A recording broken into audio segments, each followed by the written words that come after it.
Hey guys, check this out. I am officially now sponsored by Dubby.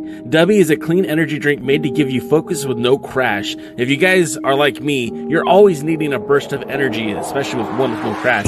Dubby contains vitamins, amino acids, a nootropic, and 150 milligrams of caffeine. It keeps me awake with no jitters, guys. Check it out. Merch link is in the bio. Dubby. Mi gente, you already know who it is. It's the radioactive Papi Danny Limelight, the United Wrestling Network World Heavyweight Champion. And make sure you tune into the Alliance blog every week. You heard it here first. Straight from Papi. Why are you excited to be here tonight? Because I'm just excited. Yeah. No other explanation. Now, I do believe, tell me the truth. Is it true that your dad has a ringside seat, but didn't get you guys ringside seats? That is true, but it's because of his YouTube channel, okay? It's his YouTube, okay? Her dad's an influencer. Let him go, guys.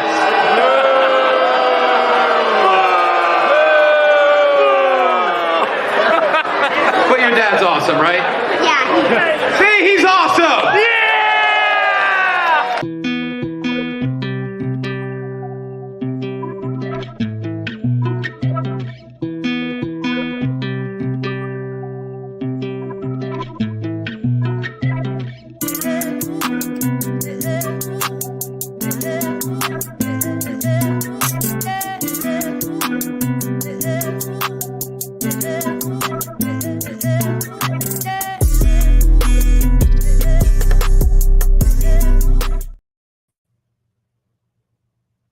We're on? Well, hello. My name is J-Cal. This is a presentation of Alliance-Wrestling.com, your number one source for news and information for the National Wrestling Alliance. This is the pre-party, where every Tuesday we come to you live and in color, brother. Did I scare you? Did one of you jump? If you jumped, you have to say so in the comments. This is the pre-party, the pre-show, post-show, everything you need to know show about the NWA. My name is J-Cal, and each and every Tuesday we come to you live and in color to talk about the National Wrestling Alliance, and I'm glad you're here. I see there's a whole host of people here in the chat, so let me say what's up to my friends, my pals, my confidants. I see Willie Bowen's in the house. Sam Retro, the shirt's ordered, brother. I'll see you in, I was almost say St. Louis. I'll see you in Philly. I see Rosville's here. What is up, Rosville? I see Steve G's in the house. What is up, Steve G? I hope you're all doing very, very well. I'm on the mend. Last week was rough, man. I got sick, and I was down, not just for one day, not just for 2 days, but pretty much the whole week. I was supposed to be at the Epic Pro Wrestling show out in Cudahy, and I could not make it to that show because I was not feeling well. So I missed out on that. I missed out on last week's Alliance Guys podcast. I should be good to go this Thursday. We'll hopefully see most of you join us on that day too. I will read from your guys' messages in the chat, so make sure you message because this is a very interactive show. I like to know what you're thinking. You're hearing what I'm thinking. And together somewhere we communicate and create this community known as the Alliance. We are the Alliance, that hashtag NWA fam. And we're going to be in force. We're going to be there in Philly for the 76. We will be heard. Our voices will stand as one. Or, I mean, at least we'll just be there cheering on our favorites. But Willie Bowen, with the Tyrus joke of the week, says, J-Cal, Tyrus has to go to court. Jabba the Hutt is suing him for copyright infringement. He's not that fat, but he's kind of fat.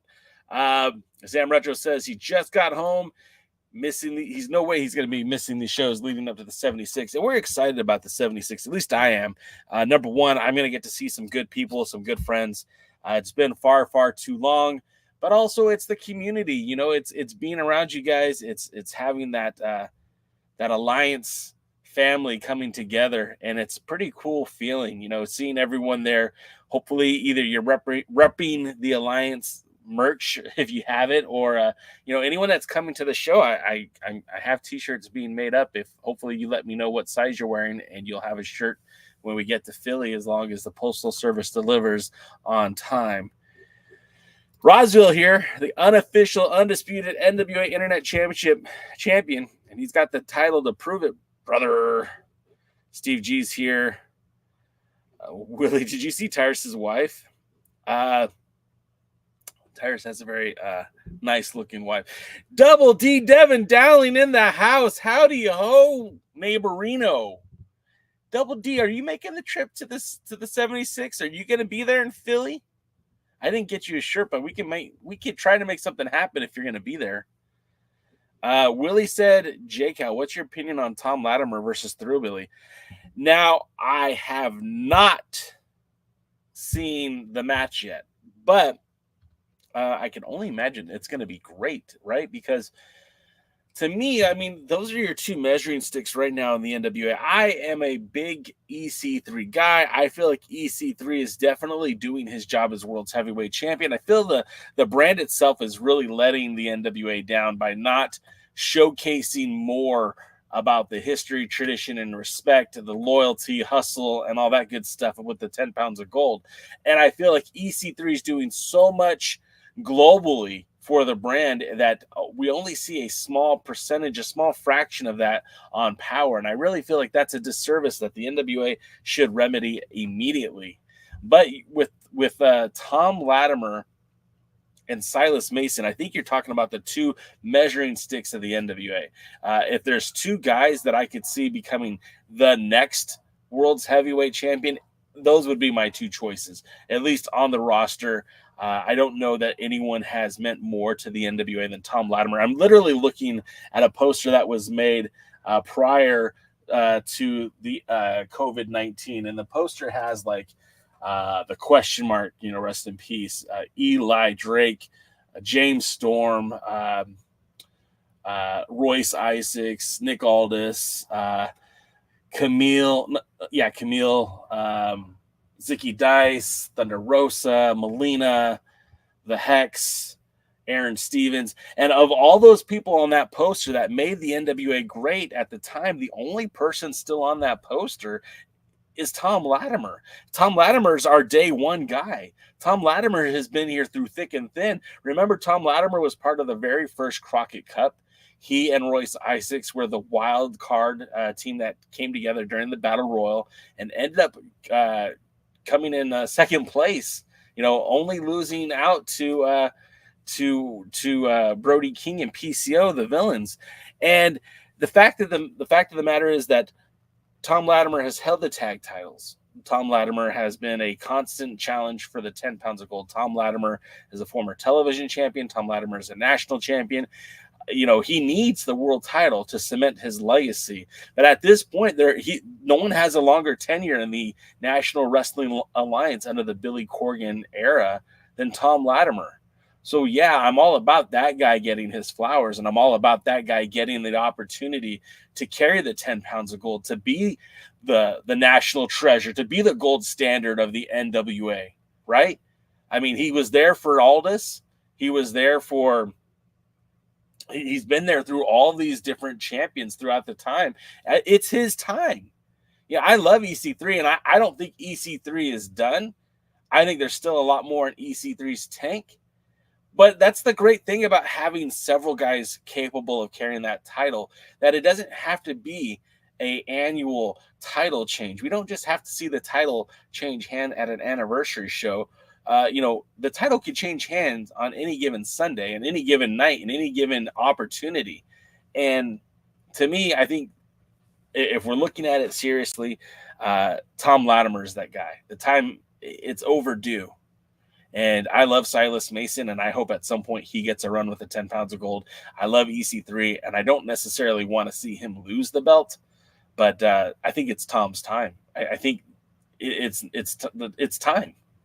And until someone could prove to me a reason why not to put the belt on Tom, I I think it's time. And that's not to say that EC3 needs to go away. I'm not advertising that. I'm not a proponent for EC3 going off into the sunset. But that's the thing. Like, Ric Flair was so special and so unique and so amazing as World's Heavyweight Championship because he didn't like just win the title 17 times. I mean, the NWA title less than 17 times, but you know, for every time he won the title, he eventually had to lose it. And EC3 could be a 2-time champion, a 3-time champion, a 5-time champion, a 10-time champion, whatever they want to do with him. But guys like Tom Latimer, if they continue to squander his abilities, we're gonna go by and be like, man, you remember when they could have put the belt on LA Knight and they didn't? You remember when they could have put the belt on Chris Adonis and they didn't? I'm getting the feeling like we're going to be saying that about Tom Latimer if they don't do something soon with him. Let's see. I'm going to get to all of your guys' comments because I'm excited that you guys are all here. I mean, it's coming up. The 76 is just a few weeks away. Get your tickets if you haven't done so.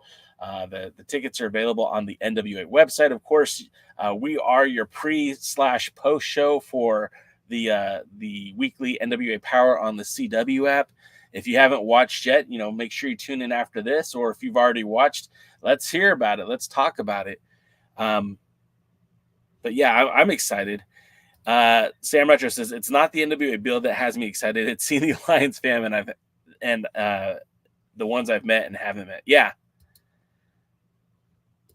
Double D says he's going to send me a Facebook message. Ooh, behave, Double D. Noob says, "What's up, Alliance crew? Hope you're doing well. I've heard from the NWA podcast last night that Markova is going to be at the Burke Invitational Cup at the anniversary show. That's great. They have a lot of great names already announced. Of course, we know Hollywood Haley J will be there. We know that it was recently announced La Princesa Tiffany Nieves will be there. Some of the talents from the territories, they'll be sending some of the women to compete. Kyla Rossi, I believe that's her name. She'll also be there. So having Markova in that mix just rounds out that Burke Invitational. And again, if we're going to crown a number one contender to take on Kenzie Page, then so be it. There's a lot of great female talent within the NWA to do so. So that's exciting. Retro's chanting for EC3, and I'm good for it, man. Double D's excited to see Thrillbilly versus Latimer. I am too. I think that should be a great match. Polka Dot Pam. Haven't seen you on in a while, Pam. I hope you're doing well. We see too much EC3 as it is. Okay. I beg to differ, but I hear you. This is going to be the NWA's last chance to build Markova to the next NWA Women's Champion. Other than that, what's the point? I don't necessarily agree with that, Noob, because I feel like the talent is capable of churning on a dime. Everyone in the NWA is talented enough that if given the opportunity, if the opportunity presents itself to shine, that they can shine. And it doesn't matter what the circumstances are. I know that you really want to see Markova get those opportunities, and I do too. But I don't think that this will be the last chance. I think that with any good build for any of the talent in the NWA, they need to build them up. Nick Aldis had an awesome build to when he became World's Heavyweight Championship. He didn't walk in the NWA and take the title off of Tim Storm. People might remember it that way, but that's not how it was. Their first encounter, Tim Storm retained the title. That was at Championship Wrestling from Hollywood in Port Wine, California. I was there. And it wasn't immediately the ball was just handed to Nick Aldis. He had to earn it. He had to get some victories before he got an opportunity to wrestle for the 10 pounds of gold. And once he won that title, it wasn't like his predecessor was just given the opportunity. Now, Cody did. Cody was given that opportunity, but the NWA was building up Tim as a potential challenger down the road. The NWA was building up James Storm as a potential challenger down the road. And when Nick Aldis inevitably lost the title to Cody, he regained the belt and was right back at it, defending the belt against all comers. Similarly to the way EC3 has been, my biggest complaint is the challenger should be built up. Tim Storm had a legacy when he challenged for the 10 pounds of gold for the final time against Nick Aldis. There was history behind it. when James Storm finally got an opportunity on Power to challenge for the 10 pounds of gold, there was history behind it. There was a build to it. And likewise, all of the challengers later would have that build. And we haven't seen a lot of that since EC3's become champion. That's part of the. Anyways, going back to what Noob said, I feel like if Markova were to not win the Burke, that doesn't mean it's a death sentence for Markova.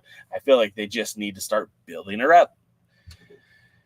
Let's see. Yes, we should not have to go track 10 pounds of gold matches down. Yeah, and look, I get it because they're not NWA property, right? Like, you know, look, Valley Connection Wrestling.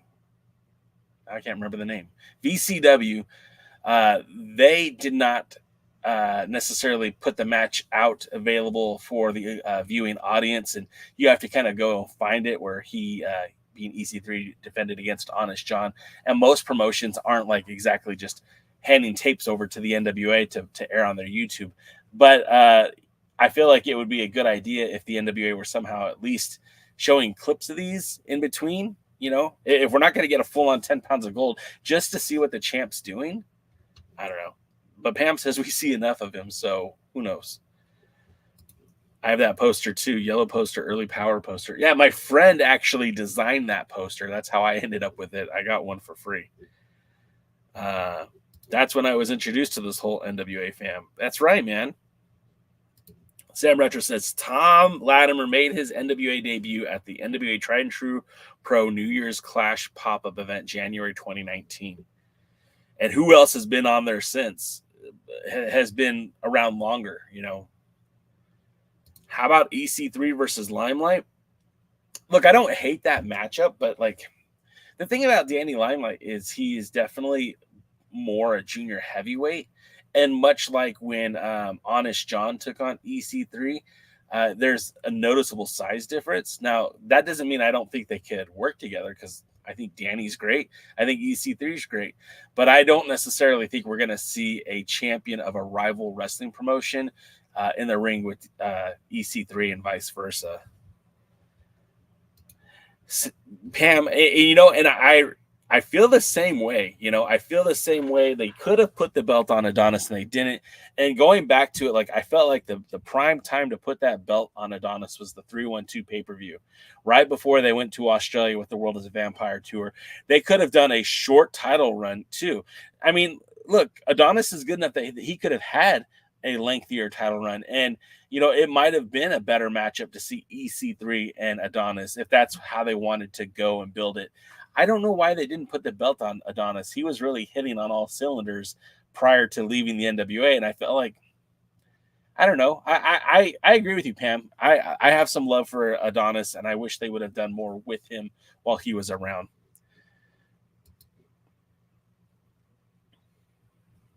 UWN announced TV updates. You know, the UWN deal is an interesting thing. I am a lot more aware of what's going on that I could actually discuss publicly. I know that there's some big things in the works for United Wrestling Network. And if these things hit, you guys are going to lose your mind. They're doing things that I think we'll all be happy with if you're a fan of the United Wrestling Network. But they kind of been in this pickle where they had to take a knee most of the year, which I know you guys don't love. In fact, a lot of you hate it, but there was a lot of financial obligations and a lot of things went wrong for them, the United Wrestling Network. Dave Marquez is working on getting back to it. You're seeing some announcements of new channel carriers. You got to remember too, like it wasn't their fault, but they lost their deal in Los Angeles because the network that they were on was sold. I mean, that's a hit right there. Like the home market, they lost that TV deal, which cost them money, right? And then there was issues with some of the advertisers, and I can't get into all of it, but basically things went south for them quickly. And, you know, luckily Dave is still around. Dave is still in the mix of it. And if these things come to fruition, which, I mean, look, it's no secret, he's working with Booker T, Reality of Wrestling. There's something going on there. And if those things can work out the way that Dave and Booker and those people who are involved are hoping, man, Texas, the United Wrestling Network is going to be a hotbed for pro wrestling, and I'm just going to keep my fingers crossed for that. Dave Scooby says, why have Thrillbilly versus Carino? Total mismatch, in my opinion. I don't know what that means, Dave. I didn't watch this week's Power yet, so if something's going on, I don't know about it. I hope to see it later. Remember, Davey Richards had a killer match with both of these guys. Both Colby had a great match with Davey Richards, and he had a great match with Silas Mason. So maybe they're hoping the chemistry from those matches will replicate itself, but I don't know what's going on. Rosville says, so Limelight should be getting active again over there as he's the UWN champion. I mean, he hasn't really taken a lot of time off between his Hollywood projects and, he's still wrestling. He's been wrestling in Puerto Rico. He's wrestling for Reality of Wrestling. Future Stars of Wrestling in Las Vegas. He's been doing dates with United Wrestling Network sister promotions. He hasn't done a lot in Memphis. That's a shame that he hasn't, but I think you're going to see a lot more Danny Limelight soon. Willie Bowen says, I pray that Freya the Slaya is in the Burke tournament. That would be dope. I would love to see Freya the Slaya in that Burke. She would definitely be a huge obstacle to overcome. She's big. One of the biggest in the NWA. Luthez, what's up, man? Thanks for checking in. I do appreciate you stopping in and saying hi. Billy had Lagana and Aldis helping with the booking. It's obvious Billy is head booker now. Well, Chris, I for everything you say, yeah, but there are some good things that Billy has done and continues to do. I just don't like everything that Billy does. And could he benefit from having some more opinions and group, what's it called? Co-opting the writer's room, I think would be a great idea. But, again, it is Billy's show. This is the NWA is championship wrestling from Billy Corgan. It is pro wrestling smashing pumpkins. So whatever it is you like about the NWA currently, high five Billy Corgan. You nailed it. Anything you don't like about the NWA currently, hey, it's all Billy's fault. So win, lose, or draw, Billy's to blame. And I mean that because there's still some things that I love that Billy's doing, right?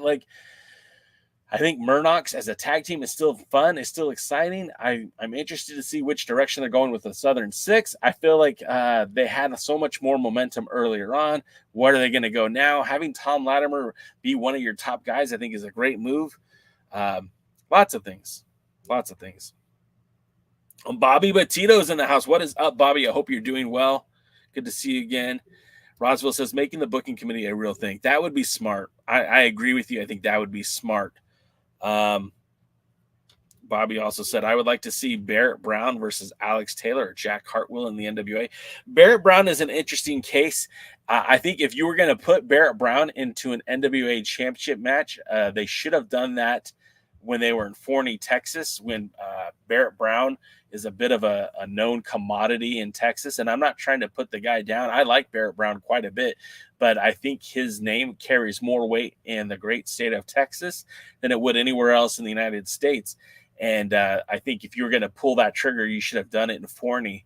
The fact that they didn't just kind of shows me that where they think about what they think about Barrett Brown, unfortunately. Let's see. How about EC3 versus Donovan Dijak for the NWA World Heavyweight Championship? So, okay. Would love to see guys come from the WWE that have some good value, some good name value. Donovan Dijak, I got to be honest, I don't know a whole lot about him. I know that he was part of that gimmick that didn't really take off, the Project Mayhem gimmick, whatever it was. Sure. Bringing him in would be a good idea if he could draw some fans. But at the end of the day, if they're not going to build him up, if they're just going to put him in like they did for Sam Rudo, Sam Adonis, then no, I don't think that's a good idea because I feel like you're not building up the opponent. So it's a meaningless match. I don't want you to just bring in the flavor of the month to lose to EC3. I want to see EC3 in peril. I don't necessarily want EC3 to lose, but I want somebody to come in there and challenge him. The best thing in wrestling is when you don't know what's going to happen. And I got to be honest with you, when you bring in a guy from Lucha Libre AAA who you have absolutely zero build for. I have no problem at all.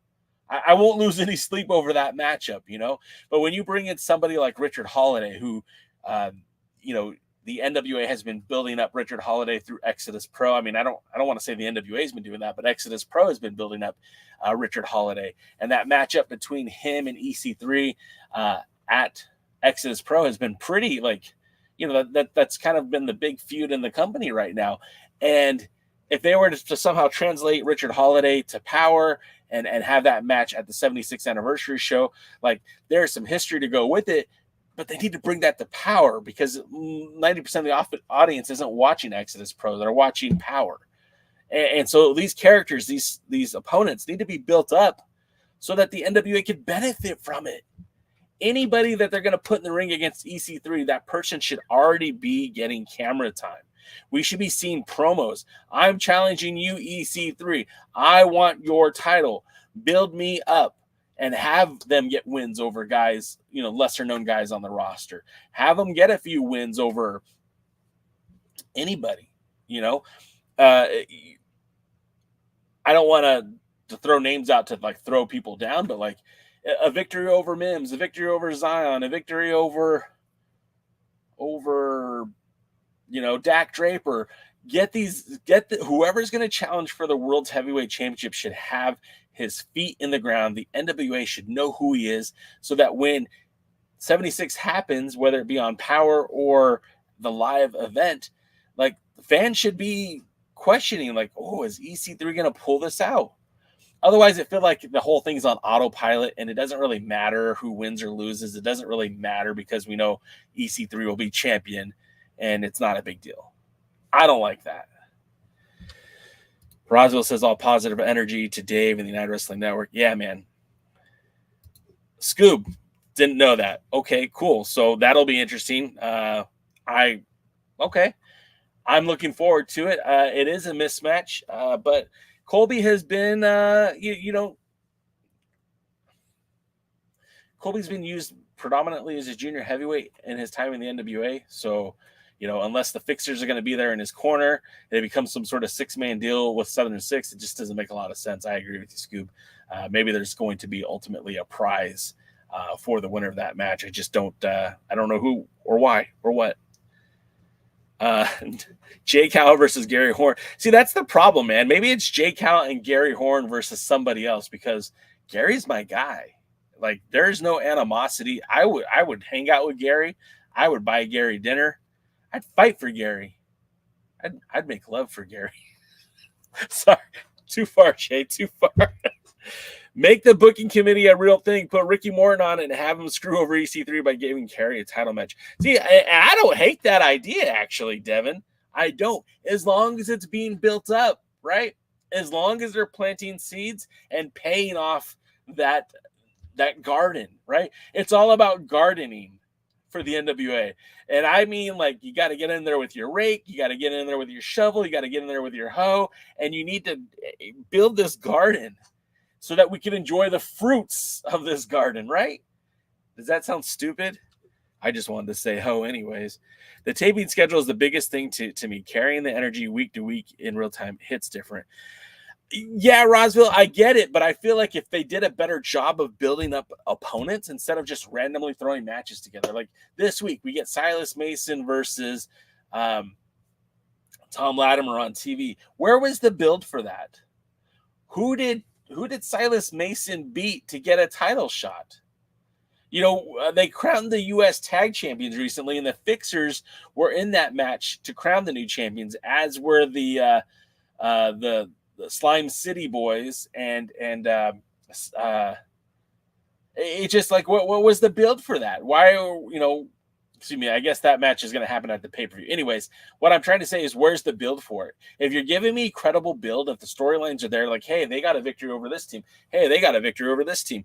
And it builds great, but there's no build for anything. It's just, you get a title match. Hey, you get a title match. We're getting Ella Envy, who you guys know how I feel about Ella Envy. She's partnering with Samantha Starr. How many matches have they won as a tag team? None. So why are they getting a shot at the women's tag champions?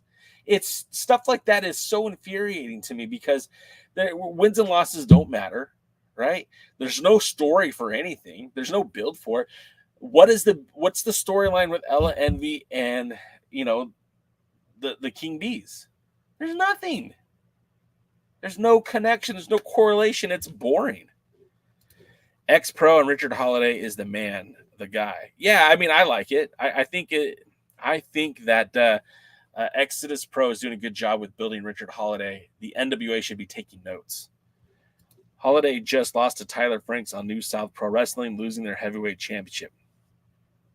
Well, again, what happens in that universe doesn't really impact the NWA's, family and its legacy. Like, it doesn't really connect. So that doesn't matter to me. I mean, I guess it could. Zilla, welcome to the show. I don't think I've ever seen you on before, but thanks for checking us out.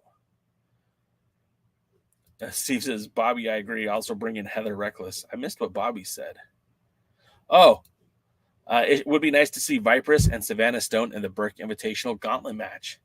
Yeah, Viperous has been working a lot with Lucha Libre AAA. I don't know if that. I guess she's a freelancer. I don't know much about. You said who else? Savannah Stone. Oh yeah, Savannah Stone. Yeah. Again, just don't see her being in the NWA's. What's the word I'm looking for? I don't think the NWA sees her right now, and that's not to say anything about Savannah Stone. I think she's a hell of a talent, as we've seen in United Wrestling Network. I just don't feel like she's on their peripherals right now. And plus, it gets kind of expensive to bring in talent from Southern California to wherever the NWA is at. You'll notice that there's not a whole lot of SoCal talent anymore coming from the NWA or coming out to the NWA shows. Matthew Underwood says, does the same philosophy apply to the Natty? Like, the point would be building Tom up for the 10 pounds of gold, or at least build prestige for the Natty. Yeah, absolutely. Everything should be built up. Every title should be important. And if it's not important, then why are we having it? Like, again, if we're just picking names out of a hat to put into a title match, that's stupid. Then that means the title has no significance. And if Tom Latimer is supposed to be the guy, right, the number one contender to the 10 pounds of gold, then he needs to be defending that title against guys who want to be that guy, right? Like, he's the ultimate gatekeeper. And nobody should get a shot at EC3 without beating Tom Latimer first, or at the very least having a compelling storyline building them up, in my opinion. Let's see. It should be Holiday versus EC3 at 76. I agree, man. I think that's how I would do it. I love Tom Latimer. I love Silas Mason. I said that earlier. But, if there's anybody who I feel has been built up for this title match, it's Holiday. And unfortunately, it's all happening in Exodus Pro where the bigger fan base isn't seeing it.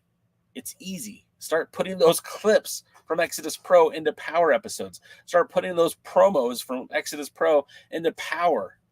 And then have a few matches air from either Exodus Pro, or bring in Holiday to wrestle a few matches for the NWA. Now, we know there isn't going to be any more TV taping before the pay-per-view, right?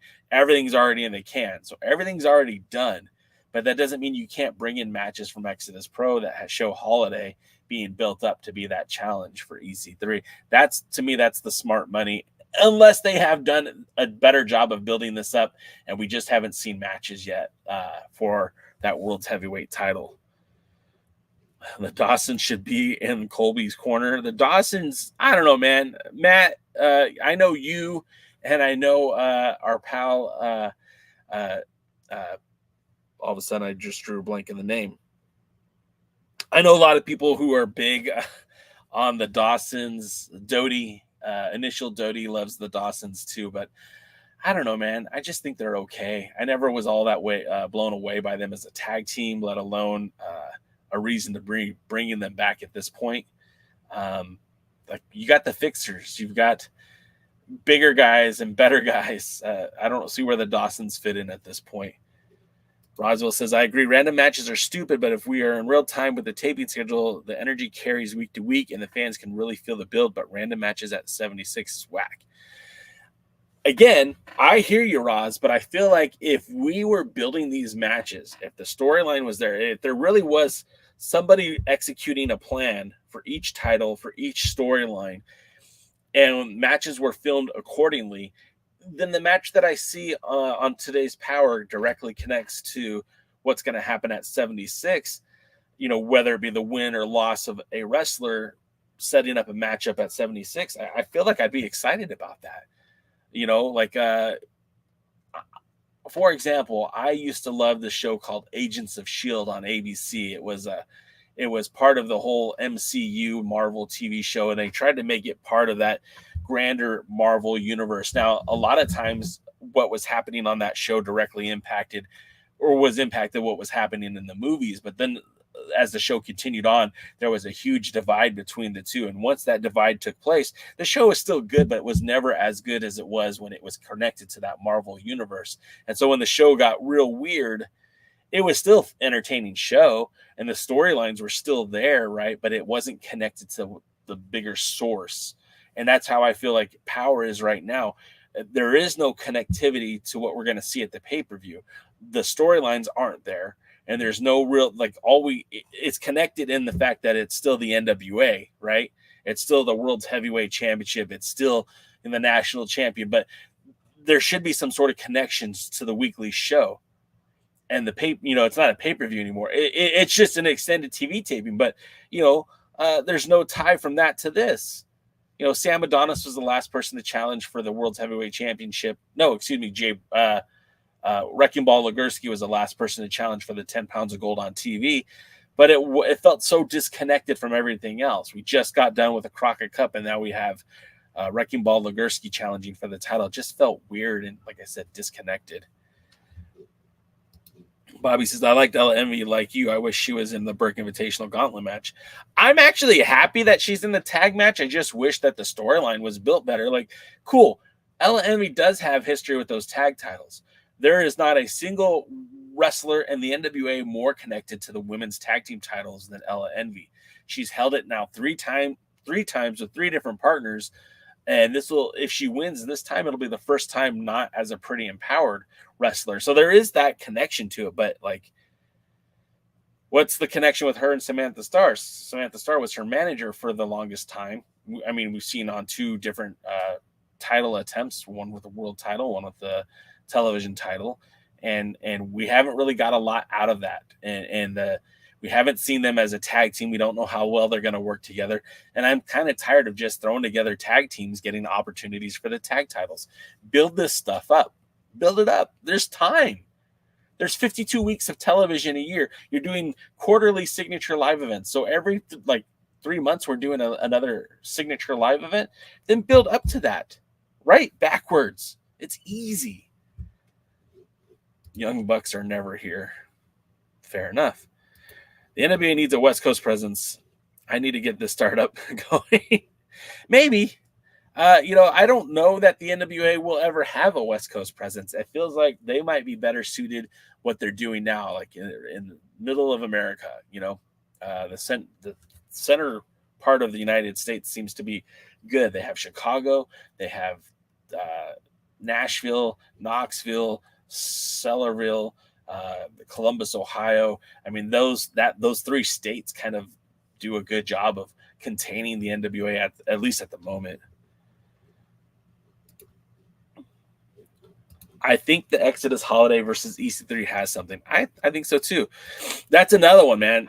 Now Dirty Dango, I think, is on TNA Wrestling. I could be mistaken. I think he's part of that. So I don't care about Dirty Dango, but JTG, man, that guy was so good. And they wasted him.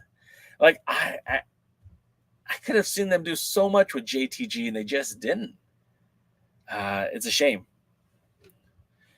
NWA should bring up contenders for Tom Latimer like Mims and Drax. See, yes, Bobby, exactly. Bring these guys in.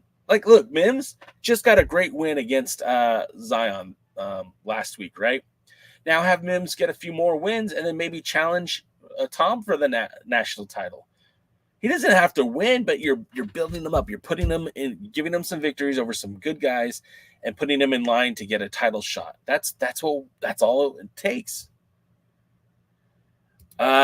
Scoop or Noob, maybe I don't know what we're gonna do this week on Thursday. I mean, I got sick last week, and so we never really finished the heavyweights. I haven't really talked to Jaden or DCam about what we're gonna do for Thursday. We'll see. If he's a gatekeeper, then outside talent knocking on the gate to get a shot in a way. He's a shield for EC3, which would build the tension between the two. See now, Matthew, I agree. I think that's great. That's great storytelling. But again, nobody should just get a clear path to the 10 pounds of gold, right? Like Shelton Benjamin. Shelton Benjamin is a guy who I think the NWA absolutely could benefit from having on the roster, and I think he'd be a great addition to the brand.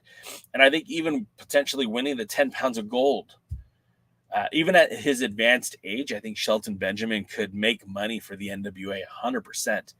But I don't think he should get in and get a shot at EC3 based on what he did in the WWE. No, I think he has to come in and he has to get some victories. He has to beat somebody like Mims or Scion or Silas Mason or Kerry Morton or Dak Draper or the spectacular Spencer Slade, somebody, couple people before you put him into a world title picture, and a couple people before he even gets a shot at the national title.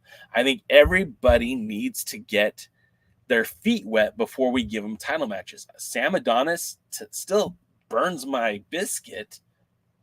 What a weird saying, because I don't feel like he should have been given that title shot.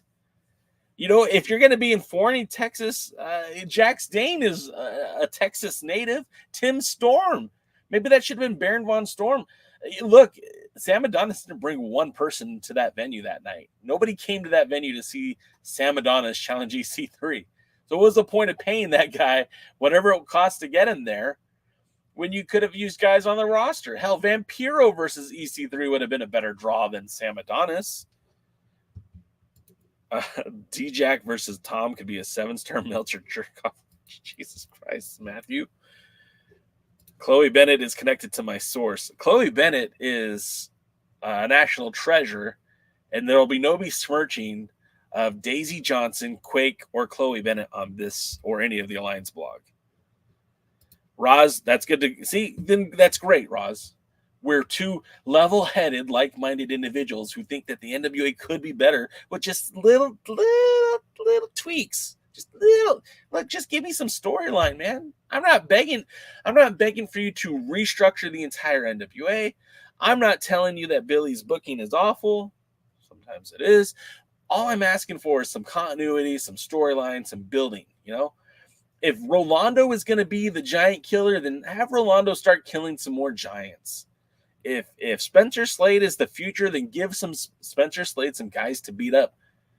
Jesus, Spencer Slade is such a great talent, and they're wasting him in the spectaculars. You know, there's so many things that are just little changes would make this show so much better. Let's see. If they built Ella leaving in Power correctly, they could have built the tag match at 76 better. Yeah, I mean, look, that still doesn't connect Ella to Danny. Is it Charity? I'm sorry, I'm messing up their names right now. I think it's Danny B and Charity King. There's no connection to Ella or to Samantha Starr, and that's where, like, that kind of bothers me. There should at least be there should have been an interaction before this. Samantha Starr and Ella Envy should have had at least 1 or 2 victories before getting a title match. I'm okay with either way. If there's a direct conflict between a group, then I could see why you would go quicker and getting a title match, or if somebody earned the match. But as of right now, Samantha and Ella have not earned a title match, and that's what gets me. They could have done a lot of different things to build that up correctly. They just have failed to do that time and time again. Jack Cartwheel versus Colby stole the show at 75, so random matches can work. Yeah, but if every match is random, then what's the point of watching Power? If it doesn't matter, then why do I watch it each week? If there's no continuity, if you're just going to throw in surprise matches, then cool. I don't need to watch Power anymore. What's the point? Yeah, they had a good match, but like, you're also like, how many matches have we watched that aren't good?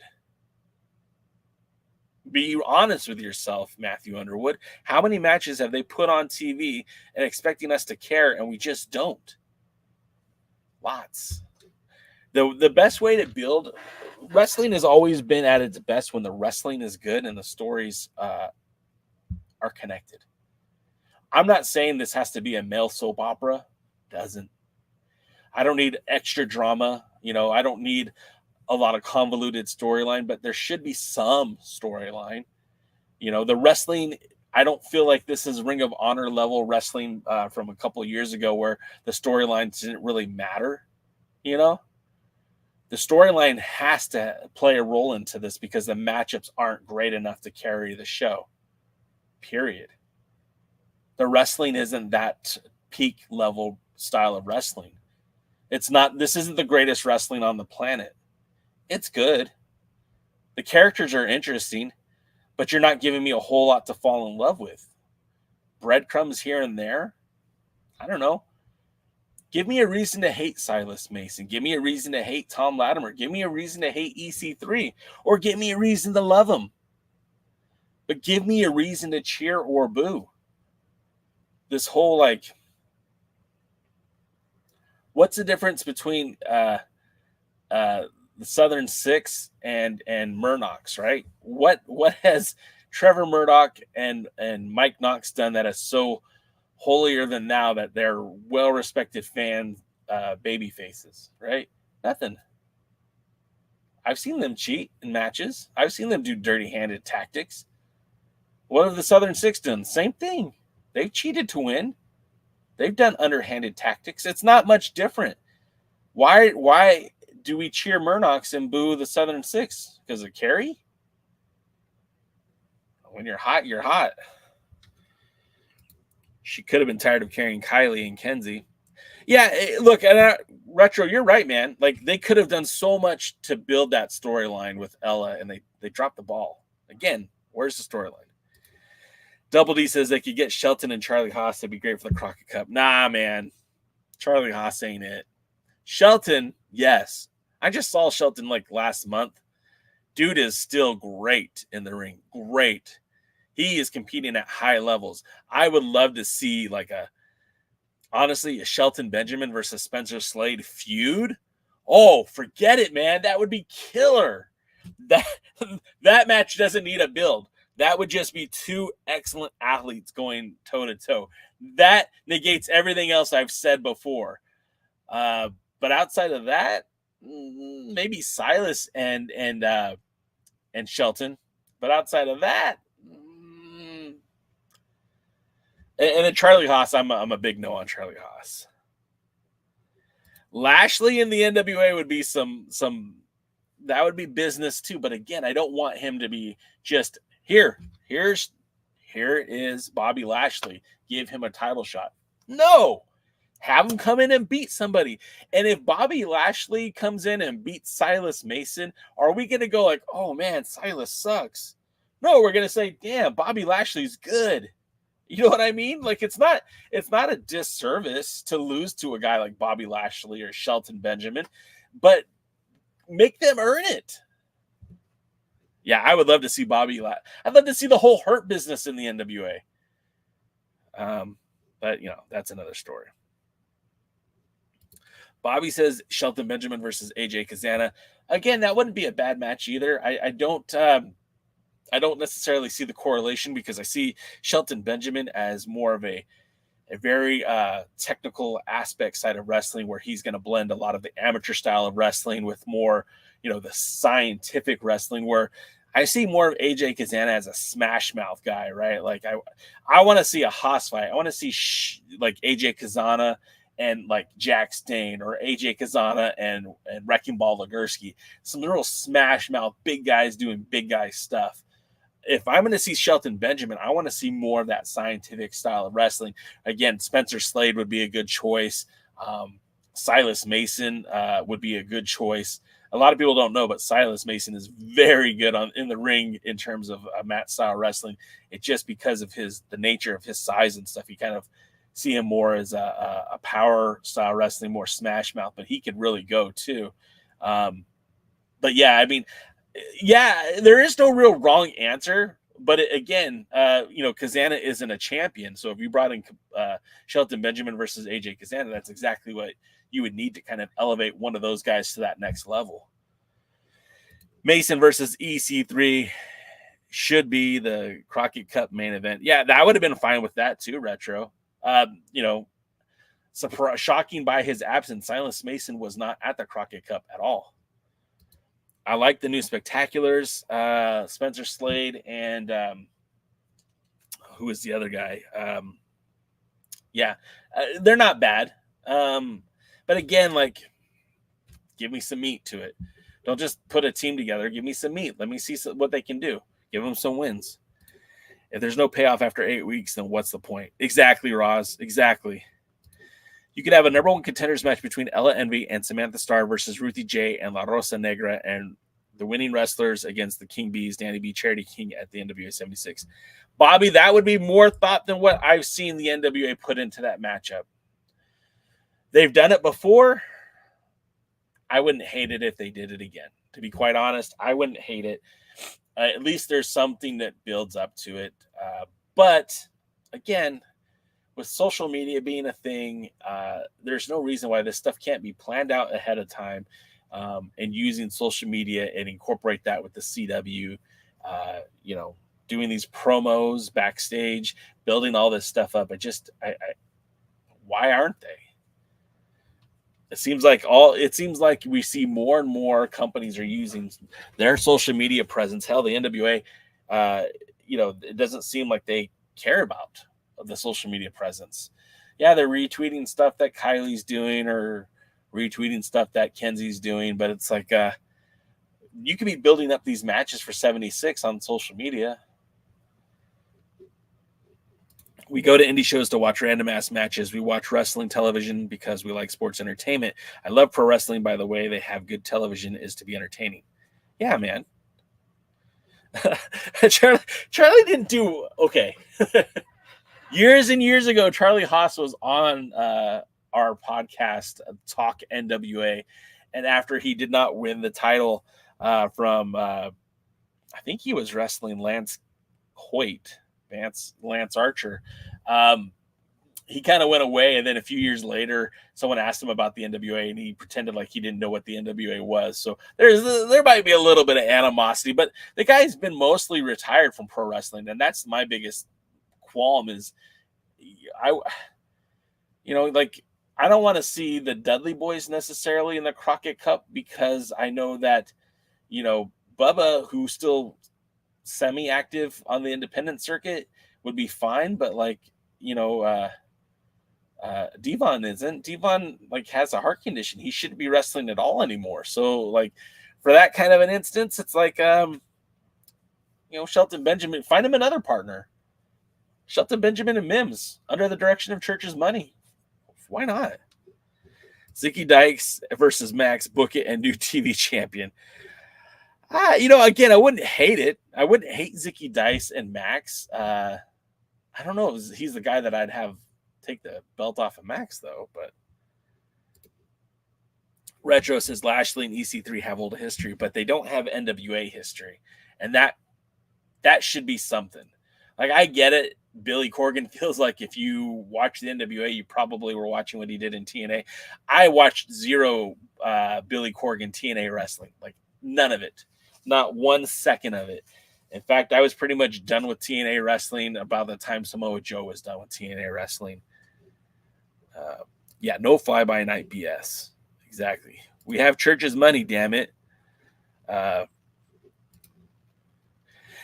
Okay. I understand that I'm behind you guys, but we don't need the Hurt Business. We have Black G's building up his stable. Oh my God, the whole freaking Hurt Business. Jay, you're a genius.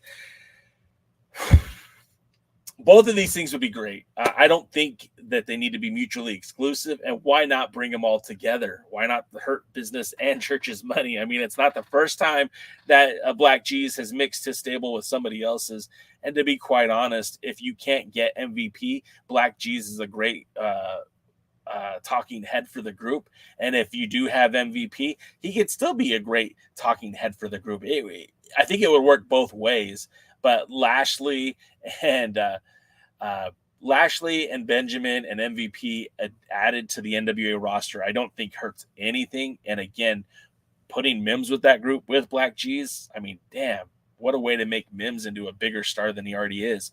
And that's one of those things where, shut up and listen, because you're going to learn something. 2 former world champions. I guess MVP isn't a world champion, but Lashley, TNA world champion, WWE world champion, MVP, former IWGP US champion, one of the longest reigning intercontinental champions. Shelton Benjamin, literally the gold standard of the WWE for a long time. If those 3 were in Mims's ear, I don't think that'd be a bad thing at all. There was no payoff in the storyline between Vampiro and Markova, which fell off randomly. Yeah, again, agreed. 100%. Yeah. That was dumb too. Benjamin versus Lashley, those 2. Yeah, and that would be good. That would be fine. Like, hey, you put those 2 in an NWA match, that would just be a draw. If I'm somebody who's like, hey, I'm turning on CW for the first time, I go to the website, I go to the CW app, I'm looking for NXT, and I see Shelton Benjamin versus Bobby Lashley as an advertised match, I'm in, bro. Yeah, I'm watching that. Heck yeah. Pete Gas from the Mean Street Posse, just like one of my Double D, nice. Pete Gas. Woo! Bobby Bettito says, is Jordan Clearwater still wrestling? I think he's on an extended break. I don't know for sure what's going on with him. A friend of a friend of a friend has been in contact with him and says that something's going to happen soon, but I'm not holding my breath for any of that stuff. Yeah, it looks like he's focused on the bodybuilding.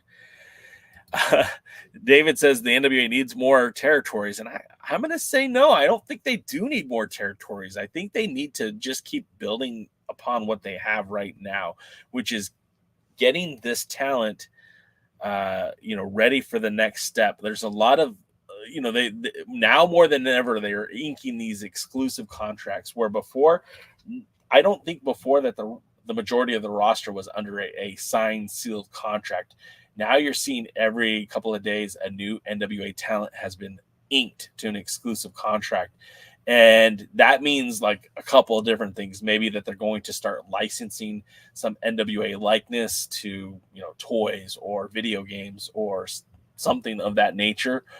Or maybe they're going to start doing more touring and you're going to see the NWA on the road more. I'm not really sure what it means in terms of why we're seeing this more announced and more pronounced, but I figure that there's got to be a reason for it, and I'm all right with that. Let's see. Matthew Underwood says Bobby Bettito, he's got a well-paying shoot job in finance. I asked Colby about it last night on his Twitch stream. All right. I didn't know that Colby Carino really knew about what was going on with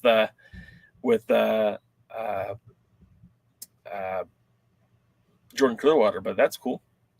But I mean, look, tonight, if you haven't watched Power yet, obviously go to the CW app when this show's over and make sure you're checking it out. We have Silas Mason challenging for the NWA National Championship against THOM Latimer.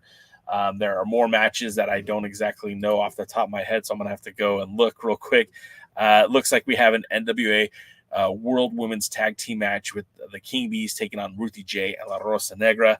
Again, why it's so important that there's more talent added to the NWA women's roster. We're seeing the same matches all the time, and it does kind of get a little redundant. Also in action, we're going to see Knox and Murdoch in action. I don't know exactly what that means. Paul Burchill signed an exclusive contract with the NWA. that's great news. I think that Paul Burchill was underutilized his last run with the NWA. We didn't see a whole lot from it, but I'm down to see more. David Valentine says Dangerous Adrenaline, Wrestling Gladiators, and Dog Pound AML would be great territories. Yeah, I think Dog Pound would make a lot of sense considering that a lot of the NWA Texas talent could have a place to work under an NWA banner. I mean, guys like Baron Von Storm, Soda Pop Hendricks, Damage from BFT, of course, the King Bees, and I'm sure I'm forgetting somebody, but that would make a lot of sense to have that connection to the NWA. But, I mean, it doesn't change things really. We have the territories right now where we have Chicago, Saylorville, Eastern Tennessee, like Knoxville, Nashville, Chicago, Cleveland. And that's kind of the circuit that we have right now, and I don't see anything wrong with that. David Valentine said Ella Envy signed with NWA JCP today. It's news to me. I'm not surprised, but that's great. It's good. Trevor Murdoch is exclusive. So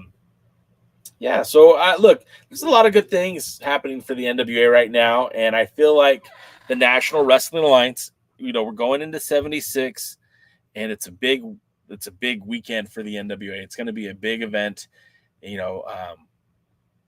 I feel like the last calendar year, the NWA hasn't done enough to make these characters as compelling as they can be. And I feel like where they've dropped the ball the most is not having a functioning storyline for each of the characters, for each of the titles. Not every character needs to be invested in a storyline, but every title should. And anyone challenging for that title should be written into a story that makes sense and written out when it makes sense. That, I think, is my biggest beef with the NWA currently. And I think it's what's holding the NWA back. We're only weeks away from NXT making its debut on CW. And apparently, the rumor is that the show will also be made available on the CW app. So you're going to have NXT on the CW app. And now, for the first time, the NWA is kind of competing with a WWE product for viewership. That NXT app will have 2 wrestling programs. Now, maybe CW will be smart about it, and after each episode of the WWE's NXT, it'll show an NWA episode, which could absolutely bring a ton of eyeballs to the NWA. Or after each episode of NXT, it could show another Riverdale episode, and the NWA could be like quickly forgotten. I don't know, man. I think that the last year has proven that the NWA doesn't have it all figured out, and that there's a lot of opportunity to make things better. We still don't have the NWA in an international presence. There's no international market space, and there's plenty of opportunity to do so. I feel like we're 1 year into the CW app. I think shortly after the 76th, maybe they can reevaluate what worked and what didn't work. Personally, I wish they'd bring back a signature live event separate from their TV tapings. I feel like a full pay-per-view, maybe you don't call it a pay-per-view, maybe it's just a 2-hour special on the CW app, I feel like would be so much better than what's currently set up. Anyways, I want to say thank you guys for hanging out with me on this Tuesday. We are over an hour into it, and it's always a blast talking to you guys on Tuesday. It's really good for my mental health. The last week sucked. I've been sick, so it's nice to talk to you guys and talk some wrestling. And feeling a little bit better and having this conversation was a lot of fun for me. Of course, like Rosville says, man, hit that thumbs up. If you enjoy watching this live stream, please give us a thumbs up. Share it with your friends if they like the NWA, even if they don't like it. Maybe they just like me. Let's have fun here. Also, we'll be back on Thursday. We're going to be doing the Alliance Guys podcast or live stream. We do that every Thursday with me, DKM, and Jaden. We'll be talking all things NWA. I'm sure we'll be talking about some of the matches that are leading up to the pay-per-view. I'm sure we'll be talking about a couple other things as well. So make sure you join us for that too. Double D, what do you mean Halloween is coming up? Let's get a redo of last year.